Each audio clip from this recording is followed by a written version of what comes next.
आज हम जिस मूवी को एक्सप्लेन करने वाले हैं वो एक लव स्टोरी बेस्ड मूवी है और ये काफ़ी फ़नी भी है। इस मूवी का नाम है she is out of my league. Movie की स्टार्टिंग होती है कर्क से। यहाँ कर्क अपनी एक्स गर्लफ्रेंड मार्नी से पैचअप करने के लिए एक स्पीच तैयार कर रहा है। उनके ब्रेकअप को 2 साल हो चुके हैं। ये स्टेनर है और इसे मार्नी बिल्कुल पसंद नहीं है। और ये जैक है। ये कहता है अगर मार्नी को हासिल करना है तो उसे एहसास दिलाना होगा कि जब से तुम्हारा ब्रेकअप हुआ है तब से तुम नॉन स्टॉप लड़कियों के साथ मज़े कर रहे हो। अगले सीन में कर्क मार्नी से बात कर रहा है। जैसा उसके दोस्तों ने कहा वो वैसा ही मार्नी से कहता है। पर अब मार्नी रॉन के साथ रिलेशन में है। रॉन पिज़्ज़ा बेचने का काम करता है। कर्क मार्नी को एक गिफ्ट दिखाता है जो उसने 2 साल पहले उनके ब्रेकअप से पहले ख़रीदा था, पर उसे दे नहीं सका। तभी वहाँ कर्क का भाई आता है और कर्क को तंग करने लगता है। इसका भाई काफ़ी फ़नी है। मार्नी भी उसे कोई भाव नहीं देती और वहाँ से चली जाती है। यहाँ एंट्री होती है एक सुंदर लड़की की। वो गाड़ी से उतरती है और सब लोग उसे ही देखते हैं। इसका नाम मॉली है। ये एयरपोर्ट पर आई है क्योंकि इसे न्यूयॉर्क जाना है। लकीली यहाँ कर्क और उसके दोस्त भी सिक्योरिटी का काम करते हैं। मॉली कर्क से मिलती है। कर्क उसकी मदद करता है। और ये पैटी है, मॉली की फ्रेंड। ये दोनों इवेंट प्लानर है। एक्सीडेंटली मॉली उसका फ़ोन एयरपोर्ट पर ही भूल जाती है। पैटी उसका फ़ोन ट्राई करती है और फ़ोन कर्क रिसीव करता है। प्लेन टेक ऑफ करने वाला होता है तो मॉली उसके पास ही फ़ोन रखने को कहती है और उसे कल एक एड्रेस पर आकर फ़ोन देने को कहती है। कर्क अगले दिन डेविन के साथ उस एड्रेस पर चला जाता है। ये एक म्यूज़ियम है और यहाँ पार्टी हो रही है। वहाँ कर्क एक लड़की से मॉली के बारे में पूछता है। ये मॉली की बहन ही होती है। इसका नाम केटी है। कर्क मॉली से मिलता है। वो अपने फ्रेंड्स को इंट्रोड्यूस करती है और कर्क उसका फ़ोन देकर जाने लगता है। तभी मॉली उसे रुकने को कहती है और एक ड्रिंक ऑफ़र करती है। मॉली की बहन कुछ गड़बड़ करती है जिसे कर्क की ड्रिंक एक आदमी पर गिर जाती है। मॉली को यह सुनकर थोड़ा दुख होता है और इसकी भरपाई करने के लिए कर्क को हॉकी का मैच देखने के लिए इनवाइट करती है। कर्क अभी भी श्योर है कि मॉली जैसी हॉट लड़की उसे पसंद नहीं कर सकती। कर्क और उसका दोस्त स्टेनर अगले दिन हॉकी देखने जाते हैं। वहाँ कर्क और मॉली अपने दोस्तों को इंट्रोड्यूस करते हैं। स्टेनर गेस करता है कि मॉली उसकी दोस्त पैटी की सीटिंग कर्क से कर रही है और कर्क को भी ऐसा ही लगता है कि मॉली उसे क्यों पसंद करेगी। वो सब हॉकी का मैच एंजॉय करते हैं। मॉली को हॉकी के बारे में काफ़ी नॉलेज है। ब्रेक होता है तो मॉली ड्रिंक्स लाने जाती है और स्टेनर को लगता है कि मॉली इसलिए जा रही है क्योंकि इन दोनों को बातें करने के लिए टाइम मिल सके। तो स्टेनर भी मॉली के साथ बियर लाने चला जाता है। यहाँ कर्क की गलतफहमी दूर हो जाती है। पैटी कहती है मॉली ने उसे स्टेनर से मिलने लाया है और मॉली तुमसे प्यार करती है। अगले सीन में कर्क अपने दोस्तों को ये बात बताता है पर किसी को यकीन नहीं होता। कर्क के दोस्त उसके पर्सनालिटी को 5 आउट ऑफ 10 नंबर देते हैं और मॉली को 10 आउट ऑफ 10। तभी कर्क को मॉली का फ़ोन आता है और वो उसे डेट पे बुलाती है। कर्क रात को 30 मिनट से ज़्यादा सो नहीं पाता, ये सोच के कि मॉली जैसी हॉट लड़की उसे पसंद करती है और वो उसके सामने खुद को कैसे रिप्रेजेंट करेगा।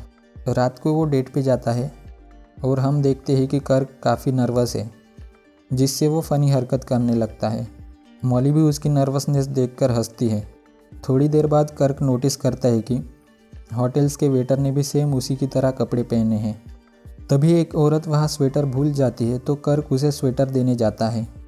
वो लोग कर्क को वेटर ही समझ लेते हैं और होटल में आने जाने वाले लोग भी उसे वेटर समझते हैं। उस होटल में केम भी आता है। केम मॉली का एक्स बॉयफ्रेंड है। अब वो लोग इधर उधर की बातें करते हैं और दोनों एक दूसरे को अपने ड्रीम्स शेयर करते हैं। मॉली कहती है फ़िलहाल उसके पापा के साथ उसकी बनती नहीं है और ये बात उसे खटकती है। वो उम्मीद करती है कि आने वाले दिन में सब अच्छा हो। कर्क उसे छोड़ने घर जाता है और उन दोनों के बीच में किस होता है। कर्क इस बात को अपने दोस्तों के साथ शेयर करता है और सब लोग हैरान हो जाते हैं। अगले सीन में कर्क मॉली को अपने घर वालों से मिलने लाता है। कर्क का भाई उसे अटपटे सवाल करता है पर मॉली उसका बुरा नहीं मानती। तभी मार्नी उसका पास्ट बताती है कि कर्क उसका बॉयफ्रेंड था। कर्क का भाई उसे एक गेम खेलने के लिए ज़िद करता है और आज कर्क का लक साथ देता है और वो गेम जीत जाता है। मॉली भी खूब इंजॉय करती है। फिर वो मॉली को घर छोड़ने आता है वो लोग कुछ ड्रिंक्स करते हैं और इंटीमेट होने लगते हैं। तभी मॉली के घर वाले आ जाते हैं और हम देखते हैं कि कर्क का पैंट गीला हो चुका है। मुझे लगता है शायद उसने सुसु की हो। आपको क्या लगता है कमेंट में ज़रूर बताइए। खैर, उसका पैंट गीला हो जाने की वजह से वो खड़ा नहीं हो पाता। मॉली के घर का कुत्ता उसका पैंट चाट लेता है, जिससे वो शर्मिंदा होता है और अपने घर चला जाता है। अगले दिन स्टेनर इस बात को लेकर उसका मजाक उड़ाता है। तभी वहाँ मार्नी आती है और उसे रिलेशन में आने को कहती है, पर वो मना करता है। मॉली के घर वालों के सामने किए हुए बर्ताव को लेकर मॉली कर्क से नाराज़ होती है और उसका फ़ोन उठाना बंद कर देती है। कर्क को लगता है कि उसने छोड़ दिया होगा, पर उसके दोस्त उसका कॉन्फिडेंस बढ़ाते हैं और उनके कहने पर कर्क मॉली से मिलने जाता है। इस सीन में मॉली एक इवेंट कर रही है। कर्क मॉली के पास जाता है और उसे उस रात जो हुआ सब सच सच बता देता है। ये सुनकर मॉली और पैटी हंसने लगते हैं। पैटी कहती है कि कर्क झूठ नहीं बोल रहा था और तुम्हें उससे बात कर लेनी चाहिए। मॉली भागकर कर्क के पास जाती है और उसे किस कर लेती है और उनके बीच सब कुछ ठीक हो जाता है। कुछ ही दिन में मॉली की बहन केटी का बर्थडे है, तो कर्क मॉली को एक बर्थडे पार्टी रखने को कहता है और मॉली को भी ये आइडिया पसंद आता है।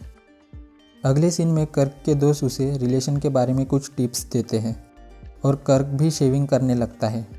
और हाँ, आप जो सोच रहे हो वह भी शेव करता है। खैर, कर्क को खुद से करने में परेशानी आती है, तो डेविन उसकी हेल्प करता है। रात में केटी की बर्थडे पार्टी होती है और स्टेनर गाने गा रहा है। गाना ख़त्म होने पर कर्क केटी को बर्थडे विश करता है। पार्टी में मॉली के पेरेंट्स भी आते हैं और कर्क उस दिन के लिए उनसे माफ़ी भी मांगता है। केम भी वहाँ आता है, तो मॉली किसी बहाने से वहाँ से चली जाती है। अगले सीन में कर्क ड्रिंक कर रहा है, तभी केम उसके पास आ जाता है और मॉली में कुछ दोष है ऐसा कहता है। अगले सीन में कर्क और मॉली कमरे में आते हैं और इंटीमेट होने लगते हैं।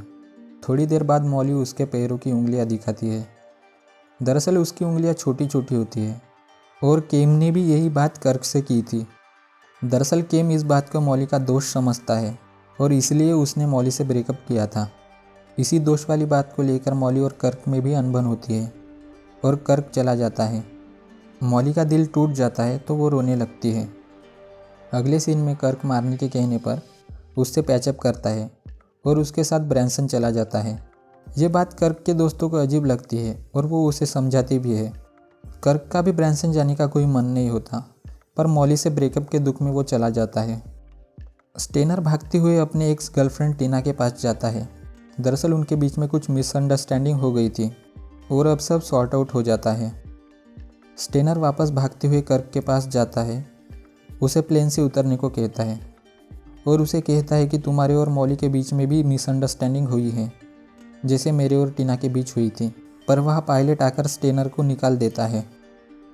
अगले सीन में स्टेनर पैटी को कॉल करता है, उसे मॉली और कर्क की सिचुएशन बताता है और मॉली को एयरपोर्ट लाने कहता है। इस दौरान कर्क को रियलाइज़ होता है कि स्टेनर सही कह रहा था और वो प्लेन से जाने लगता है, पर एयर हॉस्टेस उसे रोक लेती है क्योंकि फ़्लाइट उड़ने वाली होती है और कर्क वापस जाकर अपने सीट पर बैठ जाता है। अगले सीन में पैटी मॉली के ऑफिस जाती है और उसे एयरपोर्ट पर लाती है। स्टेनर उसका टिकट पहले ही निकालता है और मॉली को लेकर चेकिंग काउंटर पर जाता है। वहाँ फुलर उन्हें आगे नहीं जाने देता, तो स्टेनर उसे धमकी देता है, तो फुलर उन्हें जाने देता है। पर अब तक देर हो जाती है और फ्लाइट टेक ऑफ करने वाली होती है, तो जैक कुछ करता है और फ्लाइट में टेक्निकल खराबी आती है और फ्लाइट डिले हो जाती है। कर्क प्लेन से उतरकर मार्नी से भागने लगता है और स्टेनर को कॉल करता है, तो स्टेनर कहता है मॉली मेरे साथ है और हम तुम्हें ही ढूंढ रहे हैं। कर्क भागते हुए उनके पास जाता है और वहाँ उनकी मिसअंडरस्टैंडिंग दूर हो जाती है और वो एक दूसरे को किस कर लेते हैं और इस तरह मूवी में हैप्पी एंडिंग होती है। अगर आपको ये वीडियो अच्छा लगता है तो आप ये भी वीडियोस देख सकते हैं।